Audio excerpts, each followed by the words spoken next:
Un tā mums ir aktuālā intervija kontekstā ar to, ka NATO karavīri būs Latvijā, konkrētāk Liepājā. Pie mums ir vecākās profesijas pārstāvis. Es varu tā teikt, ja? Senākās labāk. Tātad jūs iesaukt bija Mamuts, es pareizi saprotu, ja? Jā, Mamuts Berģi laikos pēc tam aizgāju uz Liepāju jau strādāt, un tagad man zina kā Sondru. Sondru, aha. Jums ir kaut kāds iesauks, es dzirdēts slaidā? Špička man tas tā uguntiņa, ko es piešķiļu, ir arī Solvita. Sērkociņš. Beidz, ko tu te? Jums nāks tā grimētāja vēl vai kā? Viņa nāks, jā, viņa aizgāja tur pēc... Man nav uzzova. Nav palaizi. Man sauc Tifānija. Tur ir Jā, jūs jau gandrīz aizmirsāt.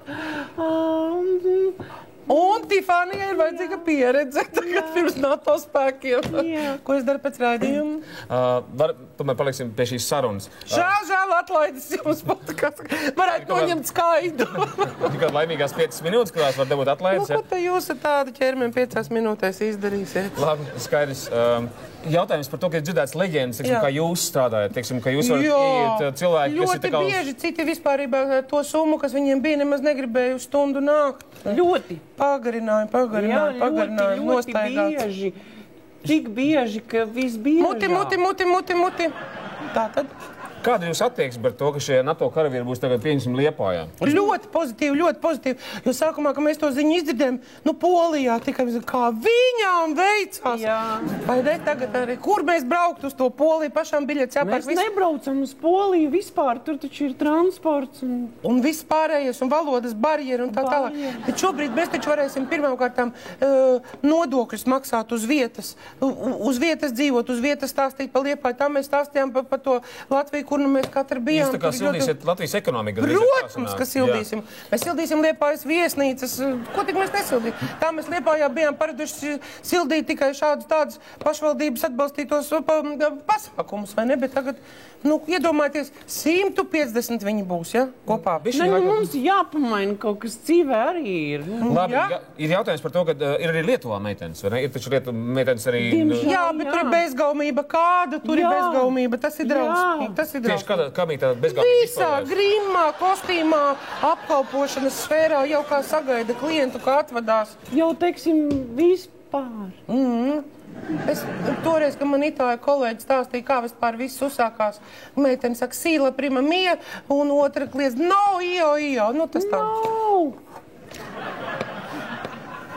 Vai jums nav bail par savu profesiju šobrīd? Kā jūs, tas jau problēma nelegāli. Profesija ir apdraudēta. Jo cik mēs rakstījām projektus, ja, gan pašvaldībai, gan kultūras ministrijai, izglītības pagaides stāst, izglītības ministrijai. Mums it kā nepievērs uzmanību. Paši brauc, ja, pašiem vajag mūsu pakalpojumu. Zem kādiem tik mēs tur neesam gājuši apakšā likuma pantiem, es gribēju teikt. Kas bija jūs jautājums? Kur jūs tvaiku nolaižat, ka vajag? Es dažreiz vienkārši izguļos. Ko jūs visa Liepāja guļ, tā jau tur nekas nenotiek. Uzbūvēs to dzintaru, kas uz to dzintaru ies? Cik var gulēt? Tieši tā. Taču vajag izmantot visu, kamēr esam vēl jauni. Tas ir pirmkārt. Jo jaunība cilvēkam.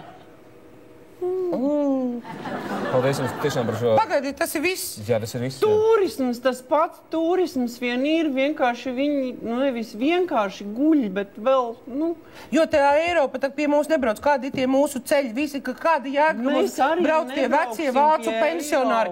Te iebrauc kuģis, pasties ar jauniem, spējīgiem čaļiem.